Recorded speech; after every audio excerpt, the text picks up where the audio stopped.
पत्र में इसमें नया तो कुछ भी नहीं है, क्योंकि पीछे भी इस तरीके की घोषणाएं हुई थी। क्या आप मानते हैं कि पीछे इतना विकास नहीं हुआ जो 20 लाइनें लिखनी पड़ी? देखिए, ऐसा नहीं है।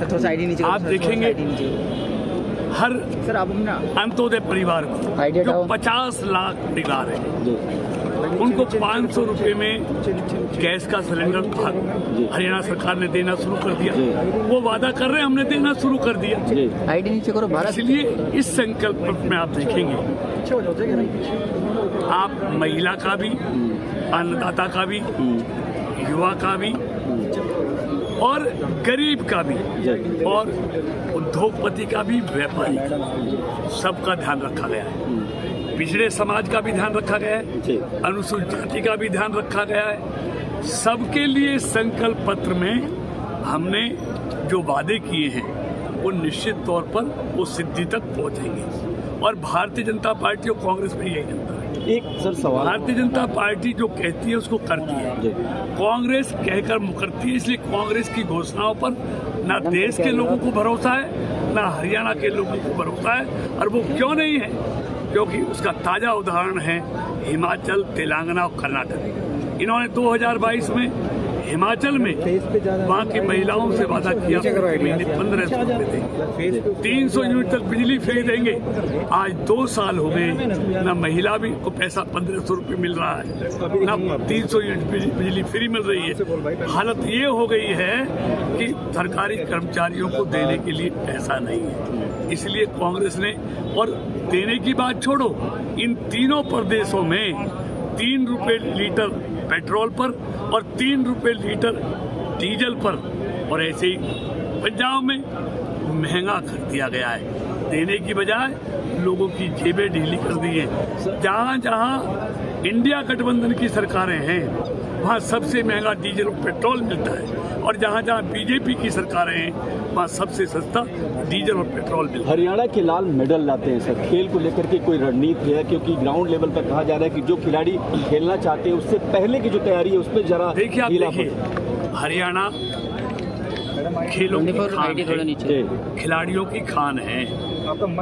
ओलंपिक हो, पैरा ओलंपिक हो, एशियन खेलो, सब में जितने पदक देश के लिए आते हैं आधे से ज्यादा हरियाणा के खिलाड़ी लाते हैं। हमको हरियाणा के खिलाड़ियों पर गर्व है जिन्होंने पूरी दुनिया में देश की और हरियाणा की प्रतिष्ठा को बढ़ाया है। आज हिंदुस्तान में अगर सबसे अच्छी खेल नीति है तो वो हरियाणा की बीजेपी सरकार ने बनाई थी, जिसके कारण आज हमारे खिलाड़ी पूरी दुनिया में धूम मचा रहे हैं। महिलाओं को लेकर के आपने 2100 का घोषणा किया है, जबकि कांग्रेस ने 2000 किया है, 100 रुपए बढ़ गया है, लेकिन दोनों की नीयत एक ही तरीके से है। देखिए, नीयत का फर्क है। कांग्रेस का जीता जागता उदाहरण है, उन्होंने हिमाचल में घोषणा की थी, कर्नाटक में घोषणा की थी। जाके पूछिए हिमाचल में एक भी बहन को 1500 रुपए नहीं मिल रहे। लेकिन बीजेपी ने जहां भी जो घोषणा की है उसको पूरा किया है।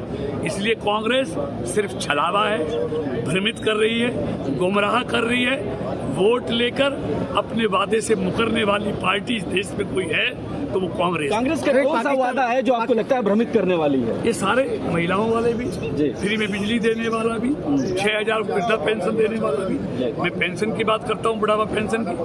2004 में कांग्रेस की सरकार आई, बुजुर्गों को 300 रुपए पेंशन मिल रही थी। इन्होंने 10 साल में उसको 1000 किया, 700 रुपए बढ़ाया। और जब बीजेपी की 2014 में सरकार आई तब 1000 मिलती थी, हमने 2000 बढ़ाकर उसको 3000 तिगना किया।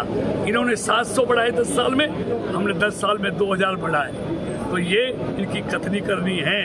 अब इनको सीजन भी याद आ रहे हैं, किसान भी याद आ रहा है, महिला भी याद आ रहा है। लेकिन जब सत्ता में थे इनको कोई याद नहीं आया। इसलिए कहते हैं जब रंज दिया बुतों ने तो खुदा याद आया। तो इसलिए देखिए, जब कांग्रेस की सरकार थी 4 फसलों को एमएसपी पर खरीदती थी। आज नायब सैनी की बीजेपी की सरकार है, आज 24 फसलों को एमएसपी पर खरीदती है।